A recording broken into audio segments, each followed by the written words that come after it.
I showed you how to set up a POP account using the automated procedure and the step-by-step manual procedure.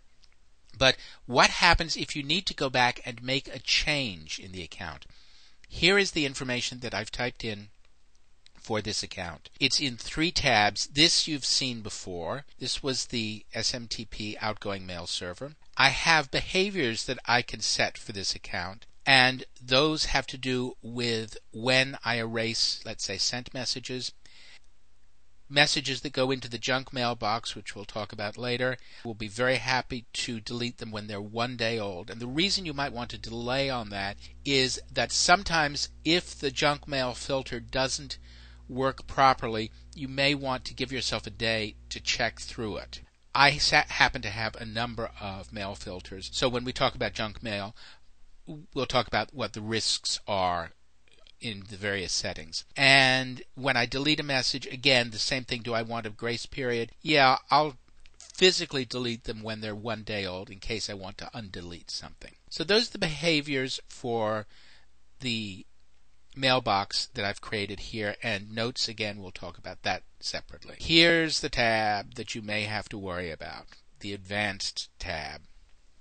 Some of this is not very advanced. This button lets you turn the mailbox on or off and include when you're checking for mail. So if you want to put a mail account on hiatus, you can uncheck these 2 and you won't be checking it unless you manually check this account and unless you enable the account. So you'll keep all of your settings.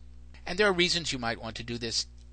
If you're going on vacation, that's usually not a good reason. But if you have an account, let's say, at a school for a year, you may want to disable the account at the end of the school year, stop checking mail, and then when you go back, maybe you'll have a new password or something, and then you want to enable the account if you haven't used it since then.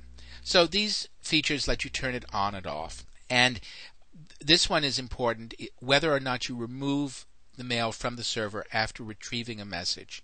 And normally we do remove mail from the server after you retrieve a message. This becomes important if you are using several devices to access the same email account.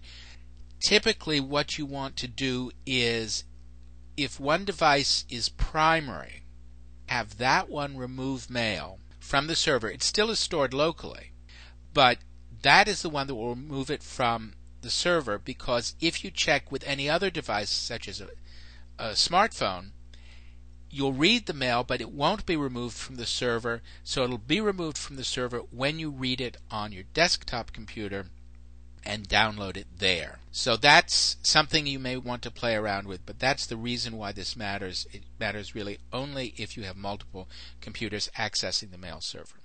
And here's something, there's a warning that you have to check with your system administrator on this. But I'm going to tell you what it means because it's very, very important.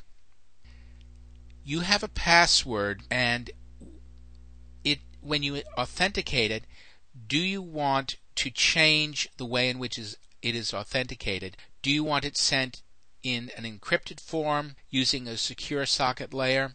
And this is something that has to match what your internet service provider is providing.